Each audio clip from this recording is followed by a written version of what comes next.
Hoje vamos ver o capítulo 19 do Evangelho segundo o Espiritismo. A fé transporta montanhas.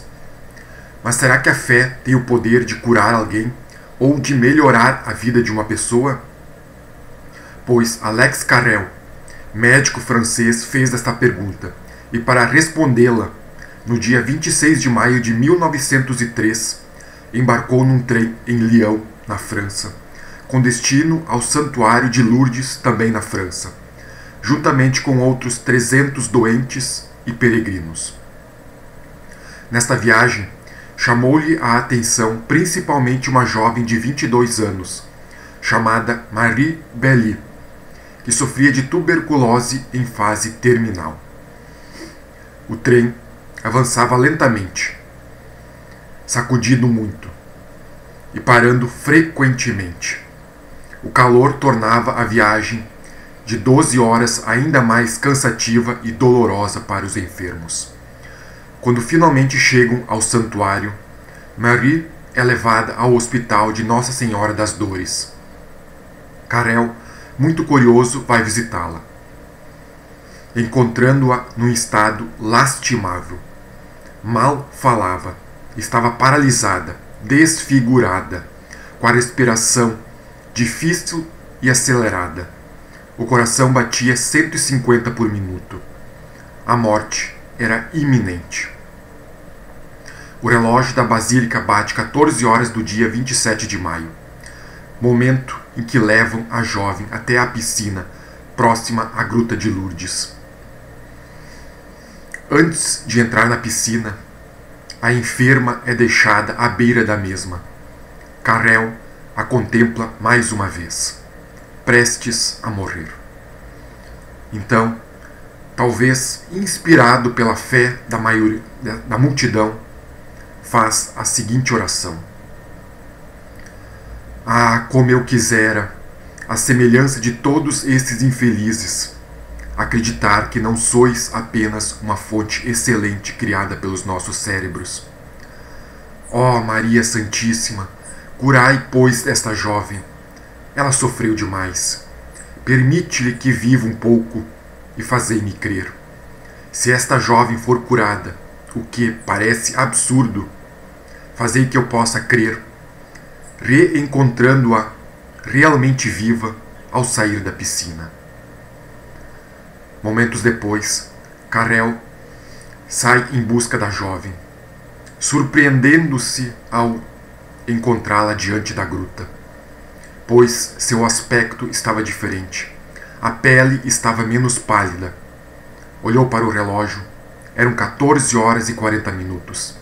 10 minutos após Marie ter sido tocada pela água da piscina. Tomou-lhe o pulso. 80 batidas por minuto. Algo estava acontecendo. O rosto de Marie se modificava sempre mais. Os olhos brilhavam fixos na gruta. A tosse parou, e o sangue que escorria pelo canto da boca também cessou. Creio realmente que estou ficando louco, exclamou. Observando que o coração batia regularmente, Carrel perguntou a Marie: Como você se sente? Estou muito bem. Não muito forte, mas sinto que estou curada, respondeu Marie. Não havia como duvidar. O estado de saúde da enferma estava cada vez melhor. Carrel não falava mais, não raciocinava mais. O evento era tão contrário às suas previsões que ele julgava estar sonhando. Anos mais tarde, Alex Carrel, ganhador do Nobel de Medicina, impressionado pela força da fé, escreve o livro A Oração, Seu Poder e Efeitos. Também Jesus nos fala deste grande poder que todos nós temos. Em Mateus, capítulo 17, versículo 20, quando diz: Pois, digo-vos em verdade, se tivesses a fé do tamanho de um grão de mostarda, dirias a esta montanha: transporta-te daí para ali, e ela se transportaria, e nada vos seria impossível. As montanhas que a fé desloca são as dificuldades, o medo, a má vontade, a cegueira do fanatismo, entre tantas outras que dificultam o caminho do progresso da humanidade. Entende-se por fé a confiança que se tem na realização de uma coisa, a certeza de atingir determinado fim. Ela dá uma espécie de lucidez que permite se veja em pensamento a meta que se quer alcançar e os meios de chegar até lá. De sorte que aquele que a possui caminha, por assim dizer, com absoluta segurança. Feliz quem crê, sabe, vê e caminha firme. A fé, então, é profunda, inabalável e o habilita a vencer quaisquer dificuldades. Como disse Buda, a lei da mente é implacável. O que você pensa, você cria. O que você sente, você atrai. O que você acredita, torna-se realidade. Entre tantas virtudes que devemos desenvolver, está a fé, combustível que movimenta o espírito imortal em direção a Deus, tão necessária em nossa vida quanto o ar que respiramos, tão importante quanto a luz do sol que nos aquece e ilumina, e mesmo quanto a água que nos sustenta a vida. Não há nenhum exagero nisto. É exatamente assim que nosso espírito necessita da bênção que só a fé pode nos oferecer, para que não nos percamos no oceano de dúvidas, medos e desesperanças que normalmente atacam os descrentes. A fé dá ao seu possuidor a calma, a serenidade e a confiança que acalma e eleva.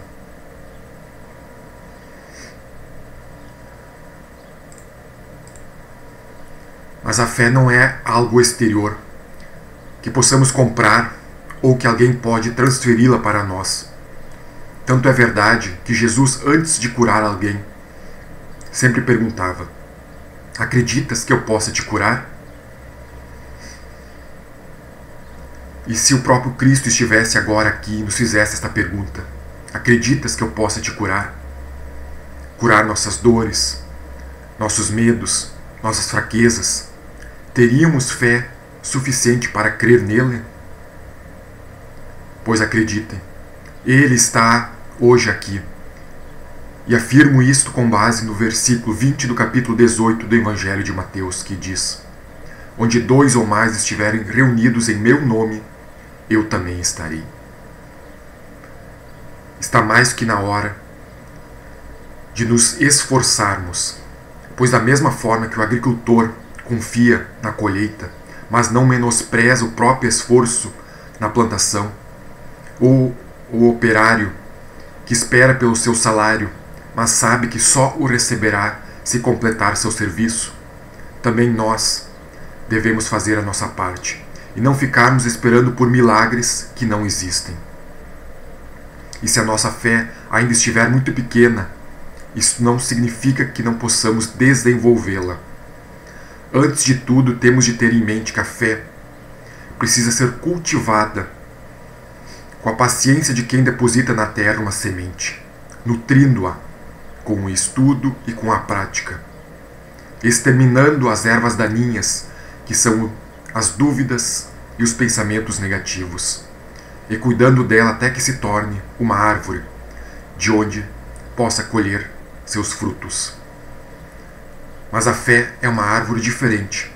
Não é nos dias ensolarados da primavera que ela floresce, mas sim durante as piores tempestades.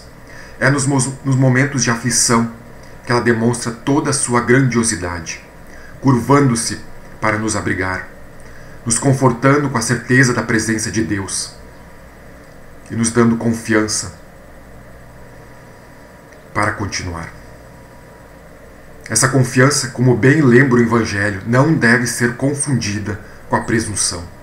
A fé caminha sempre lado a lado com a humildade, porque mais do que uma confiança em si mesmo, ela é uma confiança em Deus.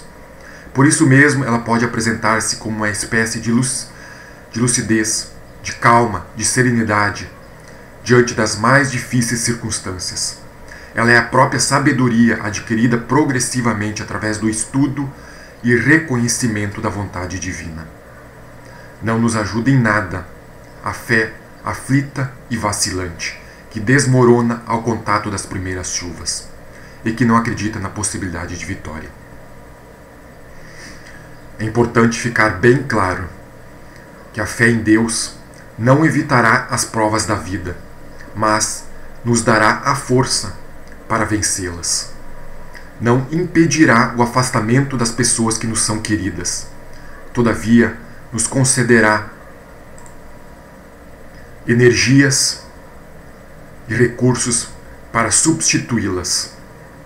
Não nos livrará da doença que ainda necessitamos para o nosso aprendizado. No entanto, iluminará nosso entendimento para compreendermos o seu recado. Não acabará com todos os problemas. Contudo, nos dará a serenidade para resolvê-los com segurança. Não evitará as quedas nas trilhas da existência. No entanto, nos ensinará através da própria dor onde se encontram as situações que devemos evitar e nos dará forças para superá-las.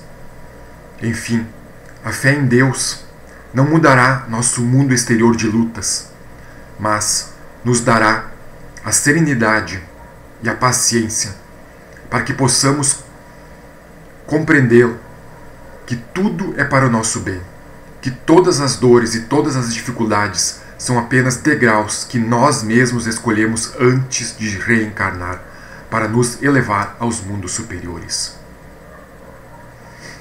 A pessoa confiante que se lança na realização de um objetivo vence se tem fé, porque sente que tem condições de alcançá-lo. Essa certeza lhe dá uma grande força e motivação. Se as pessoas acreditassem na força que trazem em si, seriam capazes de realizar o que para muitos seria chamado de milagre, mas que na verdade não passa de um desenvolvimento das faculdades humanas. Sobre isso, Allan Kardec, no Livro dos Médiuns, faz a seguinte pergunta: agiria com maior eficácia aquele que, tendo a força magnética, também tivesse fé? E os espíritos respondem: faria coisas que considerarias milagre. Mais adiante, continua Kardec: pode obter-se curas unicamente por meio da fé? E os espíritos respondem: sim, desde que Deus o permita. E na questão 658 do Livro dos Espíritos, Kardec faz a seguinte pergunta: agrada a Deus a prece? E os espíritos respondem: a prece é sempre agradável a Deus, quando ditada pelo coração, pois para ele a intenção é tudo. Assim, preferível lhe é a prece do íntimo do que a prece lida, por mais bela que seja, se for lida mais com os lábios do que com o coração. Agrada-lhe a prece quando dita com fé, com fervor e sinceridade. Por fim, temos de entender que a dor é temporária. Pode durar 1 minuto, 1 hora, 1 dia ou até mesmo 1 ano, mas ela vai passar. É claro que não podemos ganhar sempre, mas isto não significa que devemos ter medo de tomar decisões. Temos isto sim que acreditar que algo diferente possa acontecer.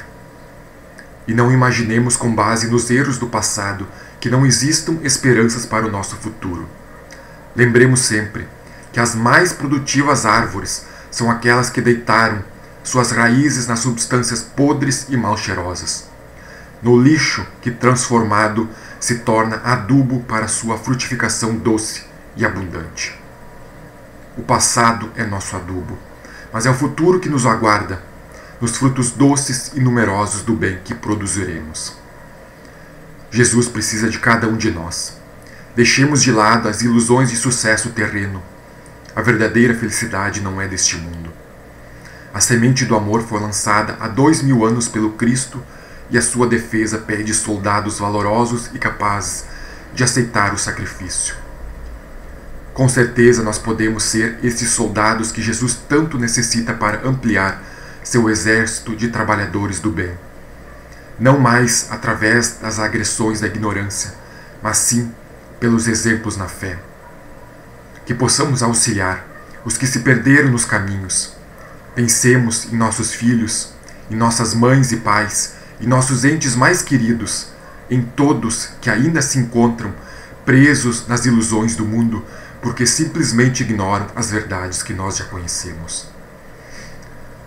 Alguém poderá ser feliz escutando os gritos de dor de um amigo? Poderemos sorrir enquanto eles choram? Trabalhemos, pois, no melhoramento deste planeta. Nenhum de nós veio para cá a passeio, mas sim para nos tornarmos melhores.